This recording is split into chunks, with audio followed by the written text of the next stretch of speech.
Welcome, friends, to Fairfield Friends Meeting First Online Worship. Make yourself comfortable. Get yourself in a spirit of worship and join with us. We're glad you're here. When I was a kid, one of the most exciting things that could happen was to have school canceled. It felt like a present to wake up and be told by your mom and dad that school was closed for the day, usually because of snow. All the town's kids would get their sleds and head, ironically, to the park hill next to the school. It made perfect sense at the time. Canceling meeting for worship for 3 weeks felt a bit like that at first, the gift of unexpected time off. But now as we move further into this virus event, the Center for Disease Control is telling us these days of social isolation might extend well into the summer months. Suddenly, what felt like a pleasant Sabbath rest has morphed into an existential layoff. Public libraries are closing, schools, churches, all the places we gather and grow. It's gotten so serious, we Quaker men can't even meet for lunch at the Clayton Cafe on Wednesdays. There's a young woman who works at the Clayton Cafe. Her name is Casey. Casey is a single mother, dependent upon tips to pay her bills. Randy Horton ate at the cafe just before our governor ordered restaurants and bars closed. Casey was very anxious. "Pray for me," she asked Randy. We Fairfield men of the Wednesday Lunch Club are fond of Casey. She's the age of our children, has hundreds of customers each week, but has taken the trouble to remember our names and our dining peculiarities. She's never asked anything of us until now. And now all she's asking for are our prayers.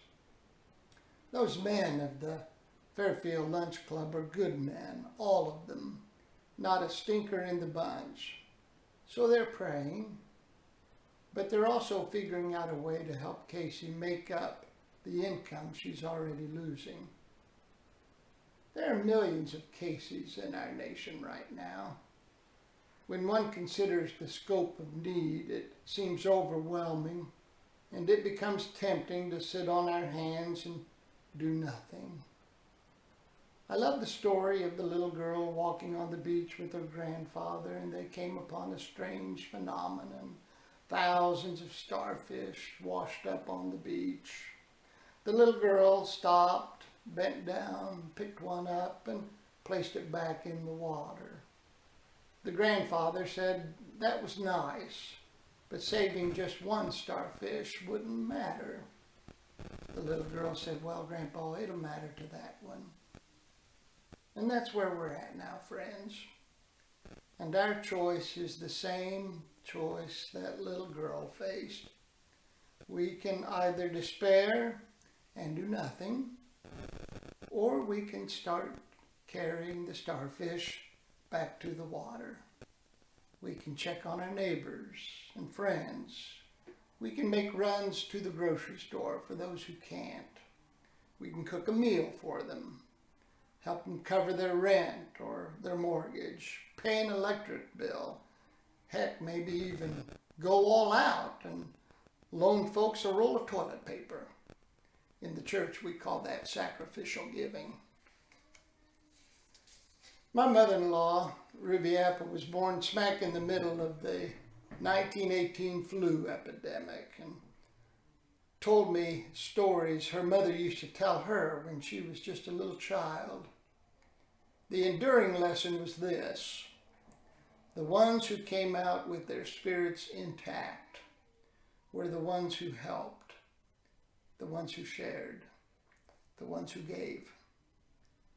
While I'm worried this virus might claim the lives of our more vulnerable friends and family, I'm more worried it will claim our spirits.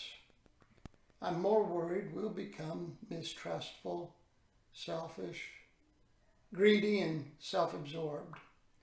That would be a far greater tragedy. So pray for Casey, would you please? Pray for one another, for our children and grandchildren. But then put muscle to your prayers and help. We're all in this together. Viruses make no distinction between the rich and the poor, the powerful and powerless. They don't stop at a nation's border, nor do they check one's political leanings.